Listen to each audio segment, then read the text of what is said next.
Ezio Auditore is back for his final run as an assassin. This is Assassin's Creed Revelations. Don't go away.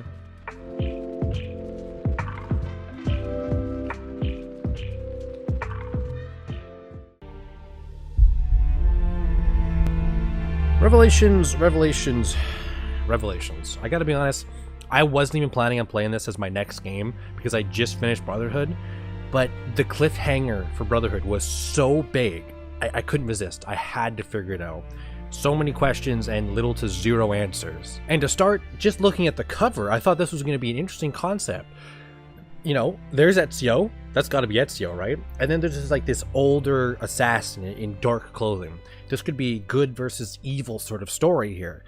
Little did I know that the story between the Brotherhood to Revelations skips about 30 years. But I soon discovered it would span many more. Ezio is looking to get all of the keys to get into Altair's library to find the Apple of Eden. Yes, we are still on the Apple of Eden 4 Assassin's Creed games in. We need to find the answers of what this does, where it goes, and what to do with it. Now the cool thing is, as you find these keys, as there are 5 of them, every time you find one, you get to replay a memory of Altair. So it's kind of like a cool throwback, you know, if you've played Assassin's Creed 1, which I have. And even though mechanically they play pretty boring, I was much more interested in the story, which you do get quite a bit of. Skipping through the middle of the game where you repeat the same sort of parallel quests that you've done in previous Assassin's Creed games, you get to where I want to talk about, which is the ending. Ezio has all the keys. He opens up the library door to find a deceased Altair sitting in his chair, and I thought this was a good wrap up on Altair's story. And what happens is he finds the Apple of Eden, and he's like, I'm done with this. It has caused too much harm, too much chaos. This needs to be never found again. He puts down his blade and retires as an assassin and lives seemingly happily ever after with Sophia. This was, first of all, surprising. I totally expected Ezio to die. So the fact that Ezio actually got to have a good closed storybook ending was good. The huge problem actually, is that of course Ezio's storyline is just part of it, because the entire way through since Assassin's Creed 1 through 2, Brotherhood, and Revelations is Desmond Miles. In present time, they are still looking for the apple, and they are using past memories through Ezio to figure out where it was last put. Now in the previous game, they found the apple. It took control of Desmond and it made him kill one of his own. And this was a huge bomb drop. I was shocked. I was thinking, this chick has to be a triple agent or something. And right after Ezio retires, you get put back to the present, to Desmond Miles and his team. They have the apple, and they know what they need to do. And this was a great scene. Oh boy. I know what we need to do. Here we go. This is it. I've waited 4 games to figure out where this ends. Here we go.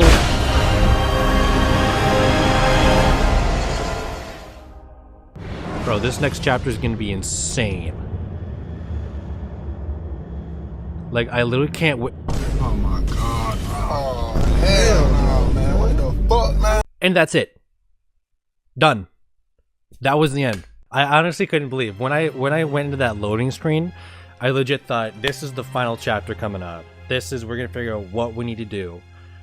Like, I don't understand how this was like the closing thing, because it's like, oh, I know what we need to do, and it's like it ends. It's like, well, what did you need to do? But moving aside from the story, I do have to say, mechanically, you're gonna guess what I'm about to say. This plays the exact same as pretty much every previous Assassin's Creed game.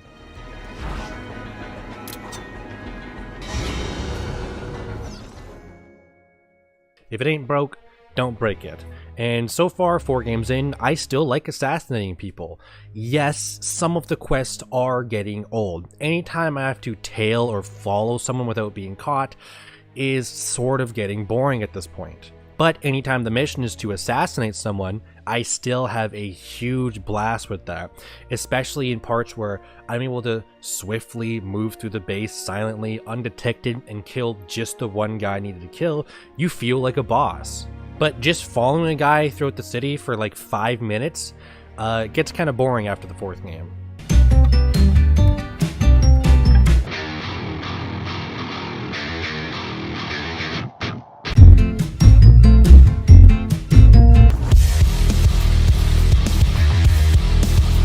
But as usual, there are some new elements added here. So what are the new elements added here this time? Actually, they're not bad. It is up to me to find out. Ezio, where is your hook blade? My hook blade. You've never seen one? I grew up using these. The main standout is the hook blade. Now don't ask me how Ezio actually uses this hook blade to actually attack people, like stabbing them and anything, because it's basically he has a soup ladle on the end of his blade. In the shortest terms possible, the hook blade extends Ezio's arm length, and that just makes climbing even more fun, and it kind of shook it up a bit. Zip lines are added to the city, and this is no joke, one of the 4 big things that they've added. Zip lines are one of the 4 big things. Seriously, all zip lines are they allow you to use the hook blade to ride down like a zip line would. Really not that insane. I wish there was more zip lines, but that's about it. The third thing they added was slow-mo, and this was actually kind of cool. Anytime you do a finisher combo on a dude or you assassinate someone, slow-mo was added. I really liked it.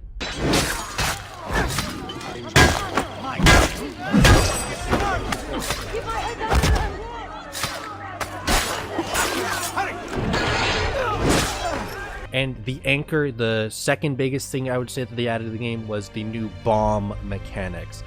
Now in the past, smoke bombs, that's what you had. I am not confident a smoke bomb will help us here.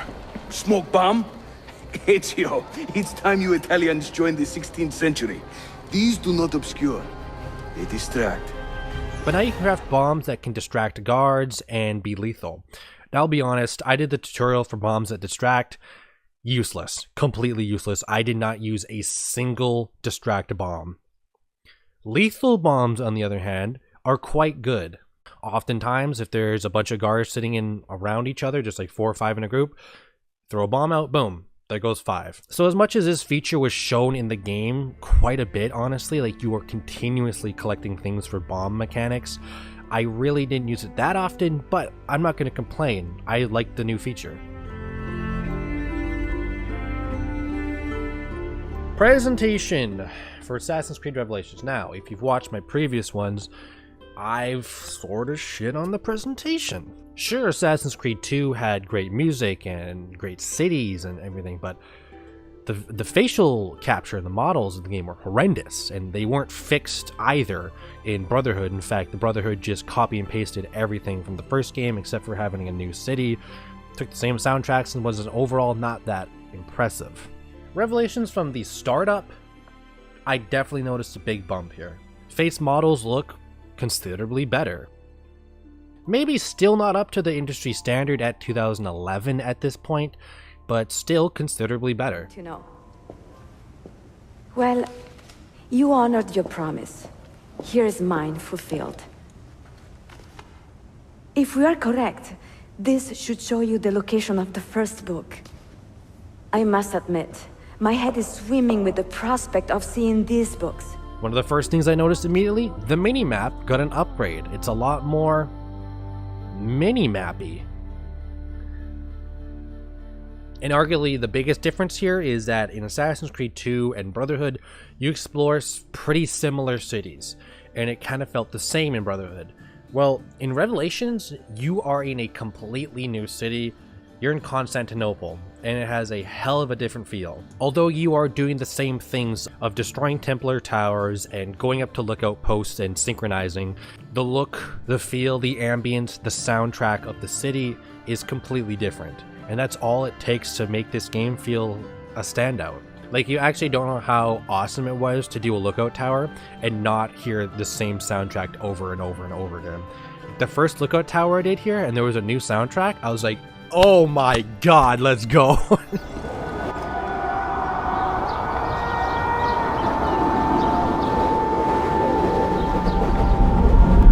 Because of the new city, you can't use the same soundtracks that you have previously. It wouldn't fit the tone. You can't use a soundtrack that you'd use in Rome in Constantinople. And although it wasn't as prevalent as I wanted it to be, like the soundtracks don't pop like they didn't in Assassin's Creed 2, they're still here and I enjoyed the new ones.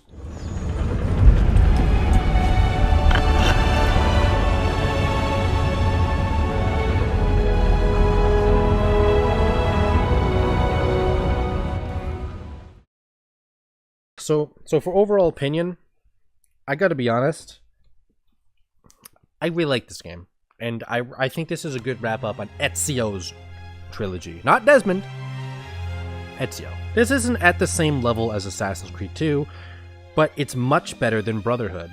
Revelation boasts a much better rounded story from start to finish compared to Brotherhood. Sure, you have the same missions in a lot of areas, but there are some interesting one-off missions. Disguising yourself as a bard and infiltrating a party. I like that they kept the Templar Towers from Brotherhood and the Recruit Assassins, although it is the exact same. They didn't change a single thing about it. I liked it. I really got to fine-tune my recruiting and using assassins in combat this time. New additions like the Hook Blade, the Bomb, and a completely new city to explore really freshens up the Assassin's Creed style for me. The staple of the franchise for me has always been compelling dialogue and actually assassinating someone for me. That stays strong here in Revelations. And although initially the skip of time between Brotherhood to Revelations was jarring, in the end, they put a great wrap up on Ezio's story. At least, as far as I've researched, this is the last game with Ezio in it. If he pops up in the next game, I'll be like, what the fuck have I been reading? But at the end of the day, I'm just glad Ezio's still alive and that they put a great bow on his story. But for Revelations, 8.3 out of 10.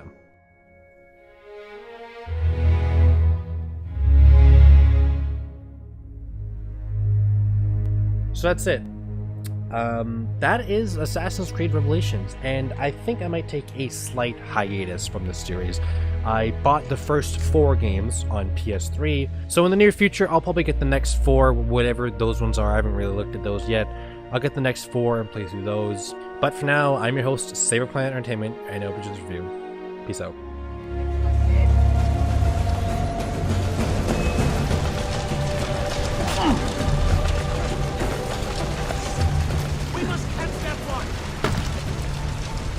Not get through. Get away! Yours is not a subtle approach. See. Sorry for the delay.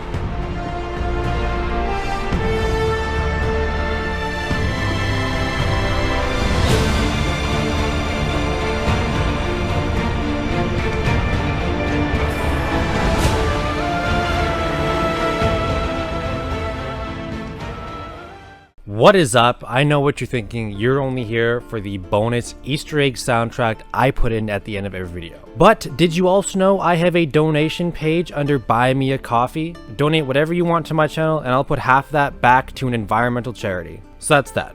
Enjoy the music. Peace out.